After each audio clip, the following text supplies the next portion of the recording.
Good day, everyone. We are Group Mutien Marie Wiaux.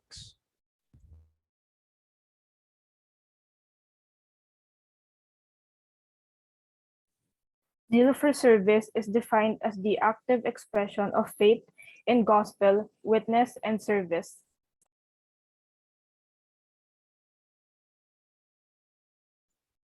Today, we are going to interview a person who has undeniably manifested zeal for service in her life, Miss Abigail Hapal.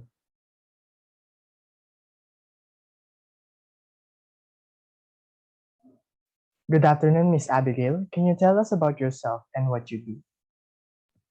All right. Hello, everyone. I am Abigail Hapal, and I take international development at the De La Salle University, Das Marinas.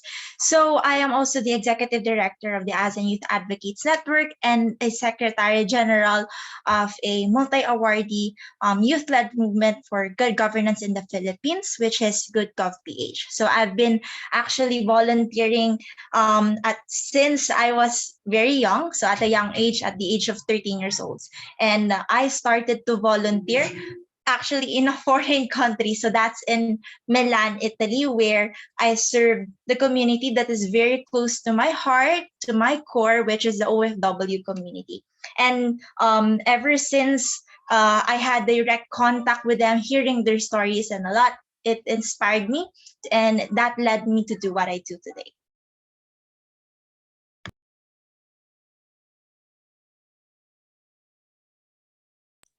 For the second question, what is your personal definition of zeal for service?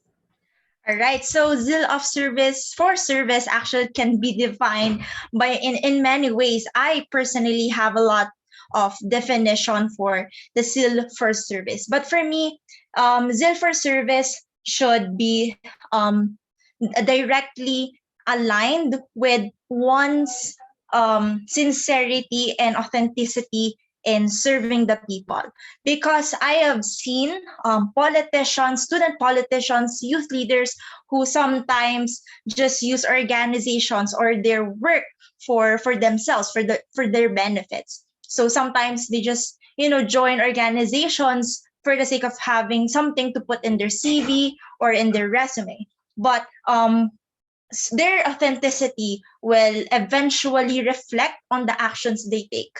So if they're nationalists, if they're servant leaders and they put the interests of the community first before theirs, then that's when I would be able to say that they have a zeal for service. Third question, what keeps you motivated to practice zeal for service? Okay, so there's a lot of motivators for me in this advocate journey of mine. But of course, on the top of that list will always be the Filipino people and the very community that I want to serve. So in times of challenges, in times of hurdles, in my advocate journey, I think of the times when I directly communicated with the communities and I saw how impact that I've been making for them, to them. And so I believe that as long as there's one person that I can inspire, that I can help, then I will always be keep doing what I do.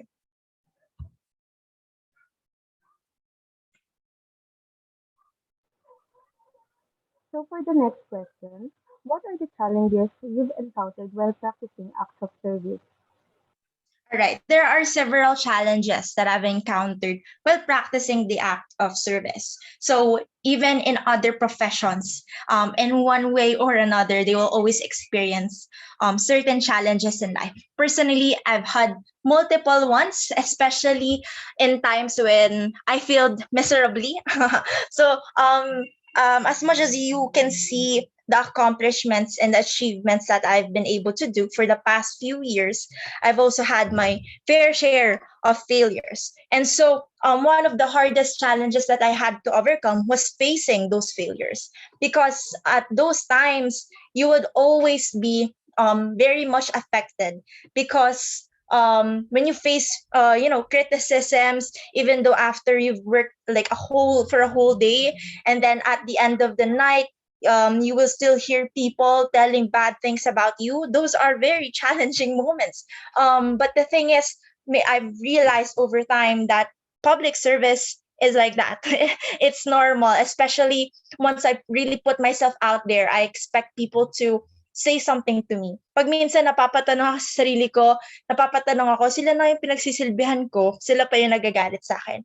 But that's the thing, like how normal it is right now for us to criticize presidential candidates, no, politicians in the government in the Philippines, and for the world leaders around the world. So that it's normal, no. I've come to understand this. Next challenge is, of course, the need to sacrifice my time, my relationships with other people. As a very principled leader and a servant leader, I personally had to choose what I think is best for the organization, what is best for the community, over relationships, over friendships that I've had with people that caused some of the failures and the things that badly affected the organization. So even though I might be close to certain people in the organization, but I really put the interest of my community first before mine. So I those there are challenges, no, in especially if you work together with advocates who have different principles on their own. And yeah, there's a lot of other challenges, but I don't want to overload with information.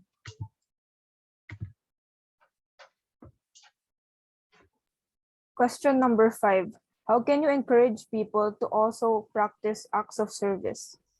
All right, so practicing acts of service and inspiring people, that's very tricky thing to do. It's very challenging because you cannot just force people to do good things for the community, because it's in our human nature that we put ourselves first over others, right? So that's completely normal. But for me, you are a leader if you're able to transform ordinary citizens to empowered citizens. If you're able to transform ordinary students to student leaders, to youth advocates, to youth leaders doing making an impact to their own communities, to their own sectors. And so I think you're able to encourage people to join your mission if you do it daily, if you make daily efforts in honing their skills, developing their enthusiasm for serving, and being there for them each and every step of the way. So this is where papasok yung concept ng transformational leadership. Kasi it happens over a long period of time. You cannot encourage people to serve the public in just one go, in just one night, in just one talk, in just one interview. So you can inspire them for a moment, but to actually put them into action, that's going to be very hard, and there's a long process in that. But ayun nga, it is possible through daily mentorship, through daily empowerment. So meron nga akong quote na lagi kong tinatandaan. When you empower followers, you add, but when you empower leaders, you multiply. So I think actually very important nga to na you're able to encourage them. Kasi yun naman talaga dapat in the long way. The goal of service, the goal of leadership is not to be the number one leader out there, but it's to be able to pass the torch into others, for them to also do what you do. Kasi mas malaki yung impact kapag magkakasama kayong nag-advocate together for one cause. So I alone cannot achieve my advocacies, especially for good governance alone. We can only do it if we do it together.